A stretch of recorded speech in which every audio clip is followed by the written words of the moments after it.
The Rams have announced which 6 defensive backs are not going to play in the preseason, and what exactly does that mean? It's coming up next on Locked On Rams. You are Locked On Rams, your daily Los Angeles Rams podcast. Part of the Locked On Podcast Network, your team every day.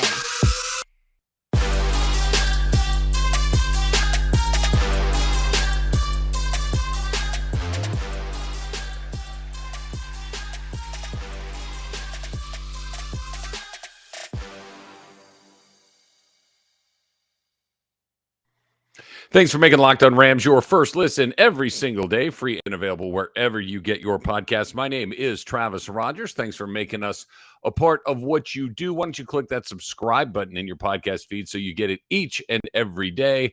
Of course, all of this part of the Locked On Podcast Network. Not only do I host Locked On Rams, but I'm also the host of the Rams pre, half, and post-game show on their flagship station, ESPN 710. In fact, we will have that game for you coming up on Saturday, their first preseason game of the year, Saturday night at SoFi Stadium against the Los Angeles Chargers. I'm slowly starting to get that right every once in a while. Still have the instinct to say San Diego, but they will play the LA Chargers Saturday night. The Rams will be the visiting team, despite the fact that that's their building and the Chargers are merely tenants. Okay, so here's what we got coming up. Brandon Powell, who, kind of an unsung, I don't want to go hero, that feels like a step too far, but an unsung success story from last year that he hurt his knee. What does that mean for them going into the regular season? We'll get into that coming up in just a little bit. And some unofficial depth charts have been announced.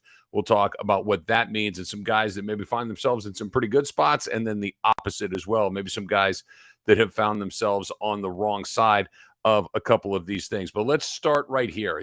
Since the end of last season, we've talked about this a lot, that one of, if not the number one area of emphasis for this team coming into this season is probably going to be their secondary. You have Jalen Ramsey, which is a tremendous starting point, but beyond Jalen Ramsey, it gets pretty thin pretty quickly. Of course, Darius Williams left. He has gone to greener pastures, certainly greener in money sense, but greener as far as winning. Time will tell for sure. But the Rams have been very active, that they had 8 draft picks. They spent 4 of those on defensive back positions in the draft, in the 2022 draft. So clearly that's something that they feel that they needed to upgrade. And they went out and they got Troy Hill, obviously former Ram, coming back to the fold. I think he's going to get a lot of time, but they made an announcement on the 6 guys who are not going to play in the preseason when they kick it off against the Chargers coming up on Saturday. And those 6 are David Long, Jalen Ramsey, Troy Hill, Jordan Fuller, Taylor Rapp, and Nick Scott. Those guys will not play in the preseason. Of course, Long, Ramsey, and Hill, all corners, and Fuller, Rapp, and Scott, all safeties. So there are your 6 guys. If we've got 5 guys that are starters in that group, right? So you got one per, maybe it's Nick Scott, who's guaranteed to be a backup in one of those spots along the way. Maybe not. Maybe he finds his way into the starting lineup as well. But what it does mean is that Robert Rochelle, Darian Kendrick, and Jacoby Durant are all going to get some snaps here in the preseason. Whether or not all of those guys make the team, time will tell. But those are the 3 guys that are going to have an opportunity to make a pretty significant impact on Sean McVay, on Raheem Morris, and on that Rams defense. This is the spot. If you're looking at the Rams, obviously Andrew Whitworth and his leadership that we've talked about over and over and over again is a big loss. But I think as for just straight football, if you're taking the leadership components out of it, as difficult as it is to do that, if you're just talking about where the Rams are potentially going to have a little bit of a soft spot, it's in that secondary. And these are the guys that are going to have to fill that in, at least at the beginning. Now, what there also could be is there could be opportunities for guys on other teams. This is one of the interesting things about the preseason, right? That while one team may be a little thin in one spot, another team could be way overqualified in another, and you have way too many good players and not enough spots to put them. And those guys get cut, and all of a sudden you got a chance to add some guys to your roster. That'll happen over the next couple of weeks here as the Rams make their way through training camp. So keep your eye on them maybe doing something there. But when you look at those guys, when you look at the guys that they went out and are going to play in this race, you got Rochelle, who played pretty well last year for the Rams. I thought that it felt like when Darius Williams got hurt, that Robert Rochelle had a chance to grab that starting spot. Now, Williams comes back and played pretty well after that point, but Rochelle got hurt and kind of lost his way a little bit in that sense. But if you're looking at these three guys, Rochelle, obviously Kendrick and Durant, not nearly as experienced as Rochelle is, even though Rochelle is relatively green. But this is what the Rams do, right? The Rams are going to have to find a way to get somebody that does not have a lot of NFL field time, has not played a lot of NFL snaps, and find them a way to get ready to play NFL football really starting in week one. You know that you're going to have Ramsey on one side. You're probably going to have David Long on the other. Troy Hill is your nickel guy, probably. And then you got Fuller, Rapp, and Scott figuring out the other two safety positions. Who's that next guy? Who's the guy that's going to step in? Jacoby Durant is the guy that maybe you thought coming out of the draft would have the inside chart right there. Robert Rochelle's the more experienced, and then you got Darian Kendrick as well. So a lot of different opportunities there for the Rams. In fact, this is one of the big things that going into the game on Saturday night that I'm excited to see. You know, I don't know how many guys the Chargers are going to have out there. I would assume not that many if Brandon Staley has learned from Sean McVay, like I would assume that he has. I don't think you're going to see him play a ton of his guys in the preseason, but those are the guys to look for with the Rams in the secondary. If they can get that position good, it doesn't have to be great. Jalen Ramsey, and here's the good news, right? Because Jalen Ramsey is so good, and because I still expect him to be one of the best in the business at his spot, you don't have to cover the entire field. You need to cover like 2/3 of the field. Ramsey can take care of the other third on his own. And you've got Fuller and you've got Hill and you've got guys like that in the middle who have proven to be quality NFL players. So I think that you got some guys that are covered in that spot as well. But you do need to find that other person. You know, Hill's going to be there in the slot. These are the spots that they need to figure out going into the first regular season game. And, of course, we're going to have our first preseason game coming up on Saturday night for the Rams. So that is your number one spot, and I think that's where the most competition on this team lies right now. All right, so the first unofficial depth chart or two has come out for the Rams. Some guys probably where you thought, and one maybe big surprise a little bit further down on that depth chart. That's coming up next. But first, let's talk about Built Bar Puffs. Have you tried it yet? Have you gone out and made the order yet? Because if you haven't, you're depriving yourself of one of life's great joys. And guess what? Like they always do with Built Bar, they're always coming out with new flavors. Delicious, indulgent cookie dough is the latest. And because it's from Built Bar, it is covered in chocolate. Of course, Built has done it again. It might be your new favorite right out of the box. Cookie dough chunk puffs have a light and chewy texture, real cookie dough chunks, and of course, they're covered in 100% real chocolate. And here's the best part. It's good for you, right? They're only 160 calories. They have an unbelievable 15 grams of protein in them. So they're going to fill you up. They're going to taste great. And you're going to know that you made a great choice. Go to Built.com, snag a box for you and the family. My kids go crazy for them. My wife loves them. Can't recommend them highly enough. It is the perfect treat. And what's great about them is all their bars are made with collagen protein, which your body absorbs more efficiently and provides tons of health benefits. Eat something that tastes good and is good for you. Go to Built.com, use that promo code LOCKEDON15 and get 15% off of your order at Built.com. And do not forget that promo code LOCKED15. All right, so some unofficial depth charts are out. And, of course, those are always interesting because it kind of gives you an idea of what's been taking place in training camp and who has played well and, unfortunately, maybe who has not played nearly as well along the way. I want to talk about three different matchups. Let's start with a wide receiver one. Ben Skoranek has listed ahead of Tutu Atwell on the depth chart, which is pretty interesting. Now, a couple of different things going on right here.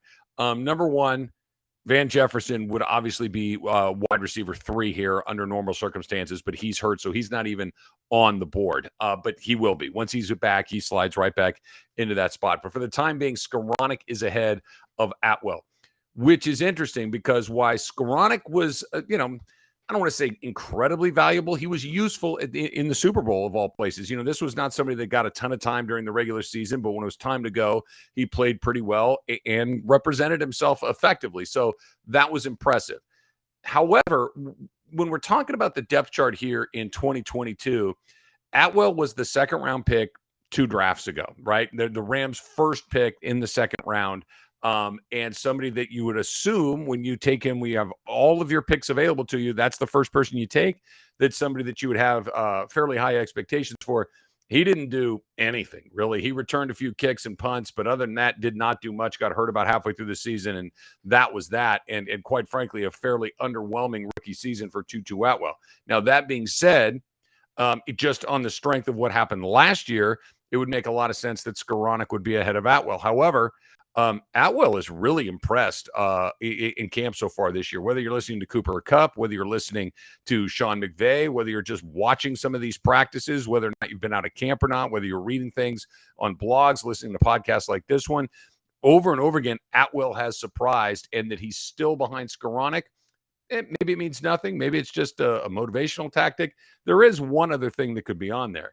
All the hype about Atwell, all the talk about Atwell could be to maybe make him more appealing somewhere else. Like we talked about before, the Rams have, especially if Odell Beckham is a part of their future plans, they may have a little bit of a glut at that position. And if they think they can flip an extra wide receiver for, whether it's an offensive lineman, a defensive back, a backup quarterback, whatever they think they might need, that might be one of the ways that you kind of inflate somebody's value, hype up Atwell, put him on a depth chart at a certain spot, or Skoranek for that matter, could be going in another direction right there. So kind of interesting that Skoranek was ahead of Atwell in that spot. Let's go to an offensive line depth chart position. Let's talk about that right guard. Of course, we've been trying to figure out who it's going to be. It felt like Coleman Shelton was the guy that the Rams probably were going to depend on to hold that down. He was the guy that they gave a contract to in the offseason and was a member of the team last year and kind of provided depth at all three of those interior line positions along the way. But they go out and they draft Logan Bruss from Wisconsin, for the Rams at least, not early by NFL standards, early by Rams standards. They go out and get him. But by all accounts, Coleman Shelton has really separated himself, and maybe Bruss is going to be that guy that can provide some depth at those spots. Tremaine Ankrum, of course, is another option at those spots as well. But Coleman Shelton seems to be the guy that is going to at least get an opportunity to be the starting right guard at the start of the season. Now, whether that means he's the right guard in week 2, who knows? Week 8, week 16, playoffs, who knows, right? My crystal ball is as effective as yours. We're all taking guesses, but that he was able to kind of separate himself, that according to Sean McVay, I think is good news for him. And, Bruss is a rookie. He's green. When you look at Noteboom, when you look at Brian Allen, some of these other guys that have been relatively high draft picks for the Rams over the last few years, they did not come in and start right away either. So that Bruss may have to take a little time and wait his turn, or wait for an opportunity, whether it come through the poor performance of one of his teammates or, unfortunately through an injury, then he's got to be ready to go. So Bruss is the second guy in that right guard spot. Now, this next one is the one that I think is perhaps most surprising. We're talking about the outside linebacker position, and this is something that I think maybe after it's third on the list, if we're talking that defensive back is first, offensive line experience might be number 2, outside linebacker, and, to put a really fine point on it, replacing Von Miller may be the next most important thing on the Rams to-do list. Now, here's the question. Who does it? And Terrell Lewis was one of the guys whose name you kept hearing over and over again, because you're going to have Aaron Donald on doing what he does, and that Leonard Floyd is going to have opportunities to do what he does. But that third person, who was Miller last year, really seemed to have some opportunities. It looks like Justin Hollis is the guy that is the starter on the depth chart at this point, which, okay, fine. But Terrell Lewis was the guy that I think a lot of people thought was going to have an opportunity to maybe get that starting job. But not only is he behind Justin Hollis, but he's behind a whole bunch of other guys. He's down on the third team defense alongside some names that, unless you are really down in the weeds with the Rams, you are not necessarily paying all that much attention to. Not a good look for Terrell Lewis along the way. Some other guys that have had an opportunity to kind of grab some turf. One of the other ones that kind of go back to the Super Bowl, I think about Kendall Blanton and the playoffs leading up to the Super Bowl. Guy that the Rams really did not use very much at all during the regular season, and it looks like he's going to have that number 2 tight end position right behind Tyler Higbee, who, of course, missed just about the entire playoffs for the Rams last season with that injury. Blanton had to step in, did a reasonably good job, caught a touchdown pass against the Tampa Bay Buccaneers, kind of surprisingly to say the least, but just another option in the Rams option tree to go to right there. So congratulations to him for getting closer and closer to being a regular part of what the Rams do in the rotation. Of course, all of this is dependent on how they do against the Chargers, how they do against the Texans, how they do against the Cincinnati Bengals in the final preseason game, if they even get an opportunity to play at all, and of course, practice. And then once the season starts, all bets are off. And that is when the depth charts that start to come out mean a lot more than the ones that are coming out at the close of camp. All right, so let's go to special teams coming up next. Let's talk a little bit about Brandon Powell's knee injury and what that might mean for the Rams special teams once the regular season starts. Okay, so let's talk about Brandon Powell, who dinged up his knee on the final day of training camp. The Rams are still waiting some official results on exactly what that looks like, but this is another one of those guys that gave the Rams such an unbelievable lift and such an unbelievable spark towards the end of the season. And really in the middle of the season, if I'm being honest, the Rams return game, and this kind of brings us back to Tutu Atwell here a little bit, was nowhere. It was absolutely nowhere. The Rams really just kind of, forgive the pun, punted on the entire thing. They really weren't even trying. Atwell was their guy, and no, that just really wasn't going to happen at all. We'll see if he gets another chance here in the preseason, especially with Powell being down for a little while. And Powell really wasn't going to be a guy that played much in the preseason to begin with. But Brandon Powell gave them a spark. Go back to that Minnesota game. He popped one for a touchdown. And instead of the Rams having to go 25 yards every single time, seemingly, he was able to get that ball out beyond the 25. He was somebody that you had to defend. He was somebody that gave them a little bit of a spark more than one time. And the Rams special teams, and I always like to make it very clear that I'm carving out an exception for Matt Gay here because he was so good for them last year. But the Rams special teams, their kick coverage, their kick return, their punt coverage, their punt return was really not very good last year until about the last third of the season and through the postseason. And a lot of that coincides with Brandon Powell. Plus, he gives you a whole nother option on offense if, in fact, you need him. And you say, oh, my gosh, the Rams are already loaded up at wide receiver. Yes, you're not wrong. However, can I just, as counterpoint, go back to the Super Bowl when really you had Cooper Kupp and nobody else, that everyone else was unavailable, hurt, not really up for the moment or whatever it might be. To have another body to throw at that, I think is pretty important. And while the kick return and the punt return have really kind of taken a back seat in the NFL over the last couple of years, it is difficult, I think, to quantify it exactly. But boy, can you feel it when you've got a guy back there who is going to give it a shot. Right. And not like Cooper Kupp can go stand back there all day and catch the punt and wave his hand over over his head. And, and they can take a fair catch or take it out to the 20 or the 25 or whatever's going on. And they can start from there. He's going to catch the ball. But knowing that, hey, we got to go down there. We got to cover this thing. If somebody misses an assignment, he can get around that corner and he's gone. And that's exactly what he did towards the end of last season. And it was incredibly valuable for the Rams in the process. So while it's not the end of the world if he's unavailable in the short term, it is, the Rams with and without him were different in special teams. There was a noticeable difference once Brandon Powell came onto the squad. And I'll throw this in there as well, that Sean McVay was not going to play him in the preseason, I think speaks to exactly how much he thought of his value to the team. If you don't play in the preseason, you're pretty important to the Rams and what they do.